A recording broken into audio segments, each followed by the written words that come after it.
With the Monocacy National Battlefield Foundation, and I am here with Matt Borders, and he is with the National Park Service. So Matt, can you talk to us a little bit about yourself, your background, and what you do here? Sure, Brad. It's a pleasure to be with you today. I'm one of the interpretive rangers here at Monocacy National Battlefield, and the American Civil War has been a passion of mine since I was about 9 years old. My folks got me involved with the Civil War by taking myself and my siblings on long vacations in the minivan, and one of the many places we went to was a variety of different battlefield sites. Never to Monocacy, though, interestingly enough, as I was growing up. But I knew that I wanted to be involved with the National Park Service fairly early on. Particularly when I went to college. I got a degree in United States history, focused on the war, and then decided to begin working with the Park Service. First as an intern, then as a seasonal ranger, and I've done a lot of other jobs within the NPS since that point. But I'm now here with Monocacy National Battlefield as, again, one of the interp rangers. Well, Matt, I'm always been dying to ask a ranger question is, do you like to wear those big Smokey the Bear hats? So I've heard a number of rangers complain about the hats over the years. I actually love my hat, be it the summer version, which is the famous straw hat, or the felt hat that's worn in the winter. I do love my flat hat, and it's just such a symbol of the National Park Service, so okay. I really do enjoy wearing it. And I take it you really enjoy being at this park? I do. Monocacy is one of those battles that doesn't get enough attention. We joke it's the most important little fight you've never heard of.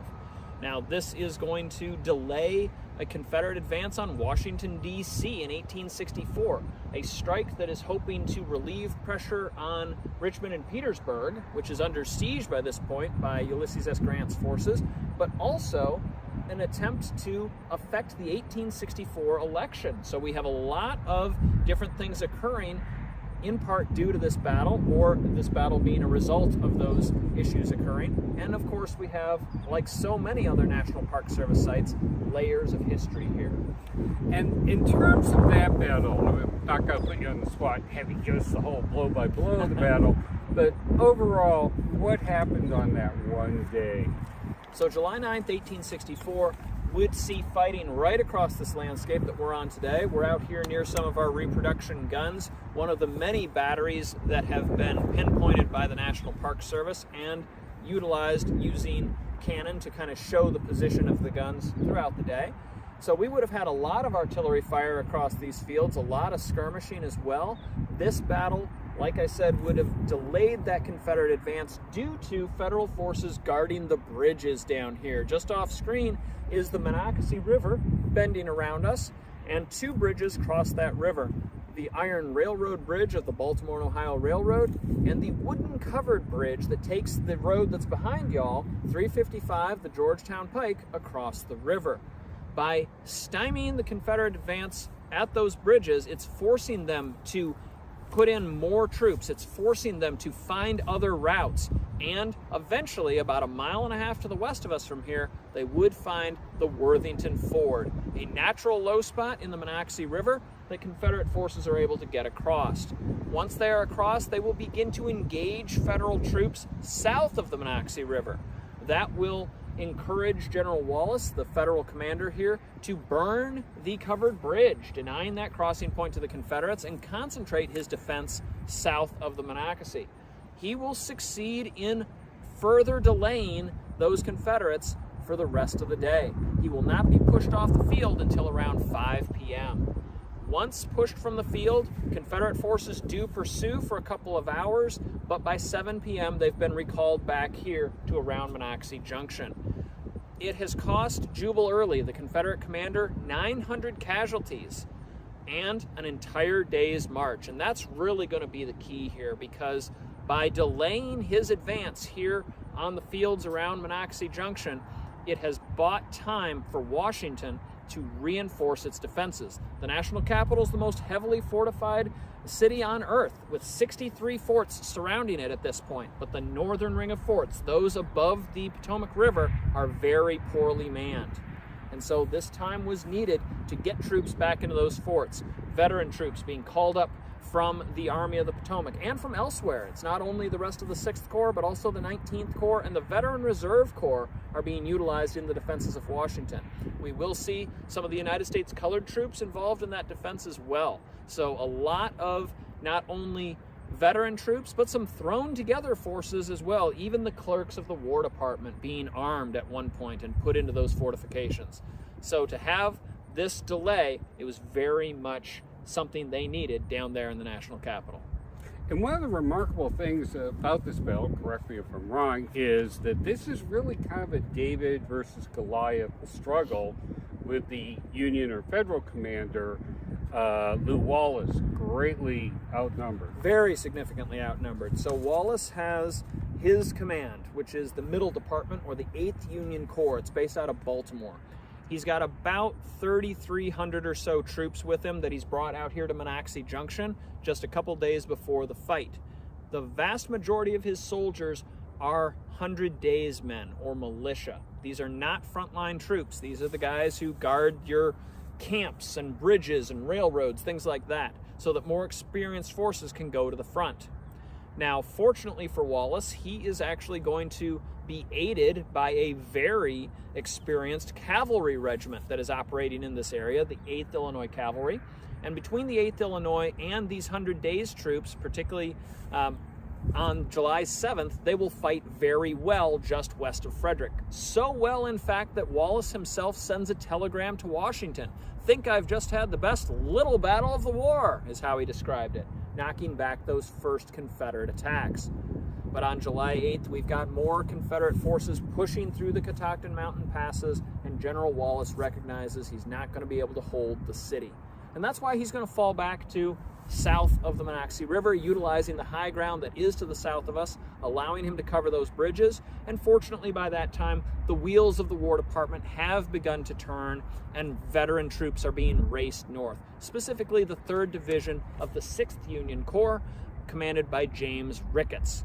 Those troops will reach Monocacy National, or what is now Monocacy National Battlefield, throughout July 8th and even into the early morning hours of July 9th, and really bump up federal troop strength to about 6,600 men.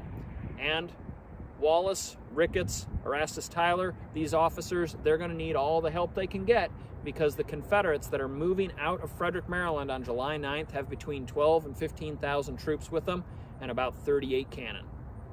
So basically, even though this is technically a Union or Federal defeat, in truth, this is a great accomplishment that Lew Wallace, the Union or Federal commander, has been able to pull off. And in effect, he's one of the primary reasons that Washington, D.C. is not captured by the Confederates. That's exactly right. Yep, that's exactly right. So Wallace will succeed in delaying that advance. This is what's known in the military as a delaying action.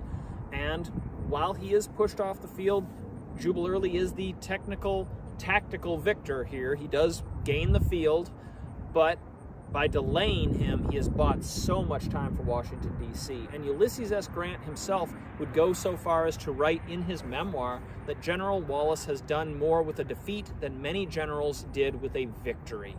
So he was recognized fairly quickly for what he had done here.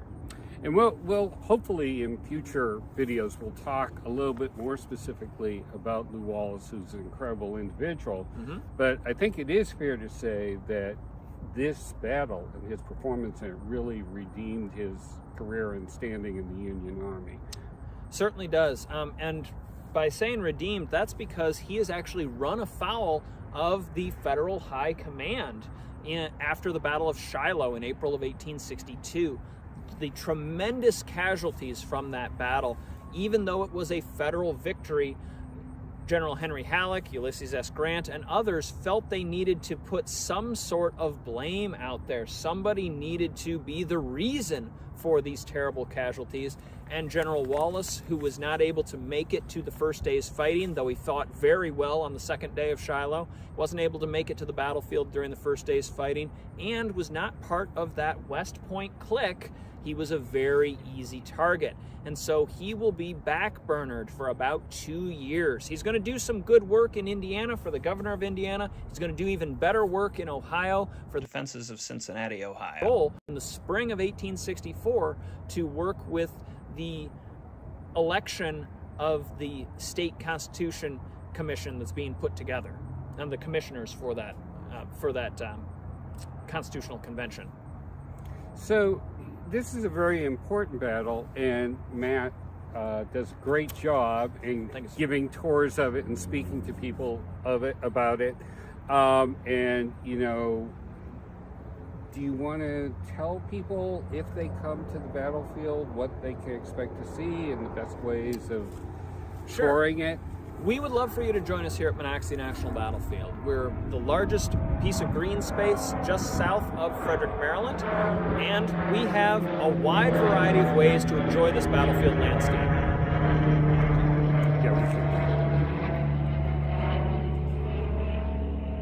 We have a wide variety of ways to enjoy this battlefield landscape. We highly encourage you to join us here at the Visitor Center to start your enjoyment of Monocacy National Battlefield. We have a great visitor center with our museum. We're going to be redoing the museum this winter, updating some of our exhibits and things like that. But you can get our map here that has not only the driving tour route, a 5 tour stop driving tour, but also all of our hiking trails. So lots of opportunities to go through the battlefield. We do have an audio tour that is actually partially provided to us by the foundation. They've helped us out a lot with developing that audio tour and making it available for you all.